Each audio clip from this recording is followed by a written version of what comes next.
Vietnam is often presented as one of the countries that are most vulnerable to climate change. But what are exactly the social and economic impacts if the global average temperature increased by 1.5 degrees, 2 degrees, or even more? What are the local drivers of environmental change as well as the policy leverages for adaptation in key areas such as the Mekong Delta? The Vietnamese Ministry of Environment and Natural Resources, the French Development Agency, and the French National Institute for Sustainable Development have undertaken an ambitious scientific collaboration to answer these questions. This report brought together more than 60 researchers and experts from Vietnamese institutes and universities, from French research centers and other foreign institutions. What have been the recent trends of climate change in Vietnam compared to the rest of the world? Can we assess a more long-term evolution of climate in Vietnam beyond the most recent decades? And regarding the future, what is to be expected by mid-century? Answering those scientific questions has potentially huge policy implications for Vietnam. Trong báo cáo này thì chúng tôi đã xây dựng bộ số liệu mới cho phép và đánh giá cái xu thế biến đổi của Việt Nam về khí hậu, và kết quả chỉ ra rằng là cái nhiệt độ trung bình trên Việt Nam thì đã tăng khoảng 0,2 độ C trên một thập kỷ trong giai đoạn 40 năm qua. Một số các cái yếu tố khác như là mưa, như là các giá trị cực đoan, mực nước biển dâng thì cũng được đánh giá trong báo cáo. Để dự tính được sự thay đổi của khí hậu trong tương lai, chúng tôi sử dụng phương pháp chi tiết hóa thống kê BCSD, hay còn gọi là phương pháp hiệu chỉnh sai số và phân dạng không gian. Với phương pháp này, chúng tôi đã xây dựng được bộ dữ liệu kịch bản biến đổi khí hậu cho Việt Nam. Nó cho phép chúng tôi đánh giá định lượng được sự thay đổi của một số yếu tố khí tượng như là mưa và nhiệt độ trên các vùng lãnh thổ của toàn quốc theo mức độ nóng lên khác nhau của nhiệt độ trung bình bề mặt trái đất trong tương lai.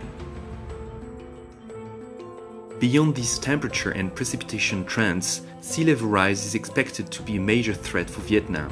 Data on recent trends and future projections indicates that sea level rise was about 3.6 mm per year for the period 1993-2018 and was projected to increase from 0.24 meter to 0.84 meter at the end of the century, depending on the greenhouse gas scenarios. These most extreme values reach levels close to the current altitude levels of regions such as the Mekong Delta, for example. Let us focus now on this specific case of the Mekong River Delta. The Mekong River Delta is one of the largest deltas in the world, currently home to 17 million people and supplying more than half of Vietnam's rice production. The region is facing several threats. Some arise from ongoing climate change and others from human activities in the delta or upstream. Global climate change will drive rising temperature and precipitation changes in the delta, just as in other regions of Vietnam. But the very low elevation of the delta makes it a hot spot for another threat, rising sea level. The average altitude of the delta is about 80 centimeters above sea level, which means that large parts of the delta could fall below sea level before the end of the century because of global sea level rise triggered by climate change. However, in the short to mid-term, parts of the delta could fall below sea level not because of climate change, but because of human activities in the delta. And if you talk about land subsidence caused by groundwater extraction, there wasn't hardly any of that 20-25 years ago. With the high subsidence rates that we see at present, the delta will get more vulnerable to flooding, and there will be salinization in the surface water and in the groundwater. In the deltas, many processes influence saline water intrusion. Among them, most importantly, ocean tides and fluvial discharge. But also other natural forces such as winds, waves, ocean surge, precipitation and evaporation also influence saline water intrusion. On top of that, human significantly strains the natural resources of deltas by agricultural water demand, sediment starvation due to upstream dams and sand mining, groundwater extraction that leads to land subsidence, and climate change that could lead to sea level rise and upstream discharge anomalies. Với sự hợp tác giữa các nhà nghiên cứu của Trường Đại học Cần Thơ và Viện Nghiên cứu Phát triển Pháp, chúng tôi đã xây dựng được mô hình mô phỏng sự thay đổi sử dụng đất, hỗ trợ cho việc xây dựng các chiến lược thích ứng với biến đổi khí hậu. Mô hình này cho phép thử nghiệm các phương án sử dụng đất của người dân kết hợp với sự hỗ trợ của nhà nước ứng với các kịch bản biến đổi khí hậu khác nhau. Với kết quả này giúp cho các nhà quản lý có thể dự kiến trước các kết quả trước khi triển khai các kế hoạch thích ứng.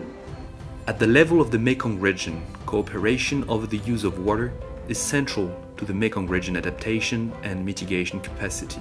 Transboundary governance become part of the urgent need to move toward a fair environmental transitions, and with the general principle that water is a basic need and a right of every Mekong inhabitant. At the national level, it is possible to estimate the impact of climate variability on some key social aspects and economic sectors. Sử dụng số liệu về tỷ lệ tử vong hàng tháng trong giai đoạn từ năm 2000 đến 2018, chúng tôi tìm thấy bằng chứng rõ ràng về tác động của nhiệt độ cực đoan cụ thể của các đợt lạnh và các đợt nóng lên tỷ lệ tử vong ở Việt Nam. Health is just the most extreme aspect of the potential impact of climate change on Vietnamese society and households. Indeed, households could also be affected in their daily life at work. Sử dụng điều tra mức sống hộ gia đình Việt Nam, chúng tôi thấy rằng thêm một ngày nhiệt độ cao hơn 33 độ C đã khiến thu nhập từ trái cây giảm 1,89% và thu nhập từ các hoạt động nông nghiệp phi trồng trọt khác bị giảm 1,49%, cũng như gia tăng bất bình đẳng thu nhập vì các gia đình có thu nhập thấp bị thiệt hại nhiều hơn 1,51% so với các nhóm khác. Economic sectors are unequally affected by the direct impact of climate change. In the extreme scenario for 2050, we found that about 140,000 hectares, which is more than 10% of the current winter-spring rice area, will be no longer suitable for rice cultivation in the region.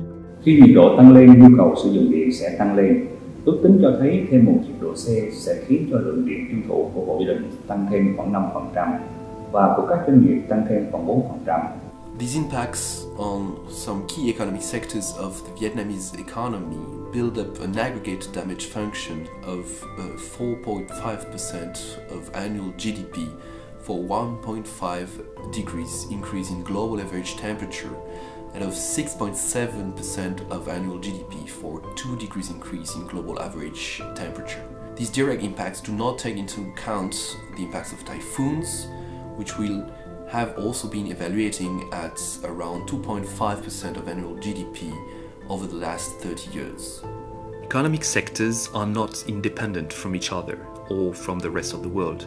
They interact through intermediate consumptions, exports and inputs, but also through the financial interlinkages with the rest of the world and more broadly the decisions of the financial sector. By plugging the direct damages into this macroeconomic model that is mainly the impacts on rice, on the energy sector, on labor productivity, technical change, but also mortality and health, we're able to say that on average the macroeconomic damages are 30% higher than the direct damages. It is thus crucial not to just stop at the sectoral level in the analysis, but also to understand how macroeconomic linkages might amplify the direct climate impacts. Adaptation to the inevitable impacts of climate change is thus a matter of development strategy for Vietnam, in parallel with its own contribution to the necessary emission reduction efforts. Judging by the results obtained, it is also proof that interdisciplinary work, which in this book sees, for example, anthropologists in dialogue with physicists, historians with computer scientists, statisticians with agronomists, or economists with ecologists. This interdisciplinary work does not at any time sacrifice scientific excellence.